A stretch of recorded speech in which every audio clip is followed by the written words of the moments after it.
So what And about, so you're talking about calcium's good. We need more of that. What about magnesium? Where does magnesium sit on that hierarchy? magnesium is essential. There's no doubt because of cardiovascular Hmm. diseases, and also it helps calcium absorption into the cells, into the bones, into our bone marrow. And are And there patients that you would say you shouldn't be doing this orange juice? You shouldn't be doing the extra sugar. Who are these people? Because you're dealing with a lot of athletes, someone who's 30, 40, 50 pounds overweight and more insulin resistant. Would you say, hey, maybe be careful on that stuff? I've taken on a lot of patients since I retired from chiropractic. And I have a group of people that I work with. And I have a friend at the Ohio State University Food and Science Department. And he and his mother have diabetes. So they're not active. You got to understand. Yep. So when I started giving them more sugar, fructose, or sucrose in their diet, I was able to completely reverse their diabetics problems. I've Well, done it so many I'd want to know, what was their diet like before? Were you reducing the amount of glucose? Because we know diabetes has to do with high amounts of glucose in the bloodstream. So there tends to be a resistance to the insulin, right? And so we have glucose accumulating. So how does giving more of that actually lower your glucose level? Physiologically, that doesn't make sense to me. Okay, I had a chance. There was a fellow at UCSF, and he and I spoke about 2 years ago, right before the COVID came on. Mm-hmm. We met, and he was doing stem cells for the pancreas, how to improve insulin, function again, how to repair the body back to the natural state where we don't have to give them diabetes medication.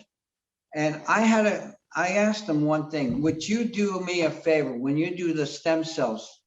Would you do me a favor, increase the sugar intake in the patient? He reported back to me that he doubled the effects of the stem cells in diabetic patients. And we came to a conclusion that the glucose and fructose improve the mitochondria function and produces insulin more efficiently. And he didn't even thought about that. He didn't even think that glucose was that essential. And But he was that's in the presence of stem cells, right? What if you don't have stem cells? Because I mean, no, we know that type 2 diabetes over 20, 30 years, we know beta cell function of the pancreas and insulin production actually drop and they become insulin dependent over a long period of time. So if that theory were to make sense, why are people becoming insulin dependent over decades later? I want you to go back and study a guy named Piore and Bronk, Mm-hmm. Bronk, and Piore is another fellow, one from France and one from England. Ray Peat has it in his newsletters. I reviewed their studies. They gave 16 ounces of sugar to diabetic patients, and they gave them a collagen type of diet with, like oxtail soup or lamb shank, things that were high in collagen. They completely reversed all diabetic patients.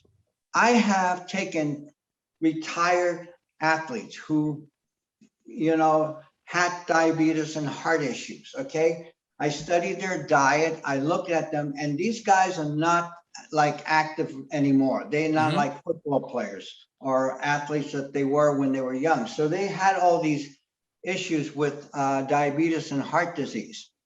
And I looked at their diet and I stopped having them have breakfast with just toast and peanut butter or oatmeal or, without protein. I asked them to start using orange juice, apple juice, grape juice, and sugar in their coffee and tea. I monitored them. I was able to get them off any diabetic medication completely. And these are about 30 to 40 people I monitored. And I have so many people that are, one person came to me, and that was a fellow who started was involved in a company that got the solar technology going, and especially in one of the ballparks that the 49ers play. Mhm. And he was a retired football player as well. And he had diabetic problems and he was going to be put on insulin. And he asked me if I would work with him. And I said, absolutely. He trusted me enough because of other people in the family that were, using me for nutritional consultation, all recovered. And one of them was a lung cancer patient who recovered 100%. And I put him on this higher sugar diet, meaning fruits, orange juice, coffee, and sugar, and all that. And his doctor in San Jose says, a month later, 2 months, he came back and he says, all your blood report came back perfect. He's never seen anybody recover that fast.